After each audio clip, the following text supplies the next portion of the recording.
बहुत समय पहले की बात है, एक छोटे से गांव में एक शरारती बच्चा रहता था। इस बच्चे का नाम चीनू था। चीनू हमेशा नई चीजों के पीछे भागता रहता था और उसकी शरारतों से गांव वाले परेशान रहते थे, लेकिन उसकी शरारतें बच्चों के लिए एक प्रेरणा का स्रोत बन गई थीं। चीनू की शरारतें सिर्फ शरारतें नहीं थीं, बल्कि उसकी उनमें कई सीख छुपी थी।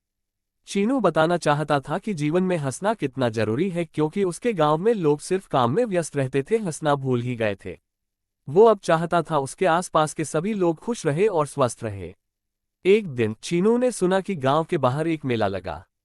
चीनू की आंखों में चमक आ गई और उसने सोचा, ये तो मेरा मौका है कुछ नया और मस्त करने का। मेले के जरिए वह सबके मुख पर खुशी देखना चाहता था। चीनू ने एक दोस्त को बुलाया और सोचा कि वह उसके साथ मेले की ओर जाएगा। मेले में पहुंचकर उन्होंने देखा कि वहां अनेक प्रकार की गतिविधियां हो रही थीं। मेले में झूले लगे थे, खाने पीने की बहुत सी चीजें थी जिसे दे सभी बच्चे बहुत खुश हो रहे थे। वहां कठपुतलियों नाटक भी चल रहा था।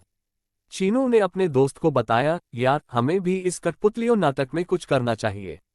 हम एक खास नाटक रचेंगे जिसमें सभी गांव वाले हंसी में भविष्य की बड़ी बातें सीखेंगे। उन्होंने मिलकर एक मजेदार नाटक रचा। नाटक में उसके दोस्तों ने शेर खरगोश का किरदार निभाया और चीनू ने भी अपनी भूमिका की। नाटक शुरू होते ही गांव के लोग बहुत ही रोमांचित हो गए। शरारती बच्चा चीनू ने अपनी शरारतें दिखाना शुरू की और उसके नाटक को देख सभी बच्चे बहुत खुश हो रहे थे। शेर और खरगोश ने भी बिल्लू के साथ मिलकर बहुत ही हंसी ग्रहण नृत्य किया। नाटक के अंत में चीनू ने गांव वालों से कहा, हंसी का महत्व समझना बहुत जरूरी है। हंसी का असर हमारे जीवन को खुशियों से भर देता है और हमें हर मुश्किल को आसानी से निभाने में मदद करता है।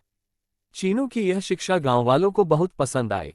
उन्होंने समझा कि हंसी में छुपा हुआ सुख सबसे महत्वपूर्ण है और इसे सबके साथ बांटना चाहिए। इसके बाद शरारती बच्चा चीनू को गांव वाले और बच्चे दोनों ही बहुत प्यार से देखने लगे और उन्हें एक महत्वपूर्ण सीख सीखने को मिली कि जीवन को हंसी और पॉजिटिविटी से भरना हमारी ही हाथ में है। शरारती बच्चा चीनू की इस कहानी से हमें ये सीखने को मिलता है कि हंसी और आनंद से भरा जीवन बहुत ही महत्वपूर्ण है और हमें अपनी शरारतें प्रयोग करके दूसरों को हंसी ग्रहण और पॉजिटिविटी का अनुभव करने में मदद करनी चाहिए।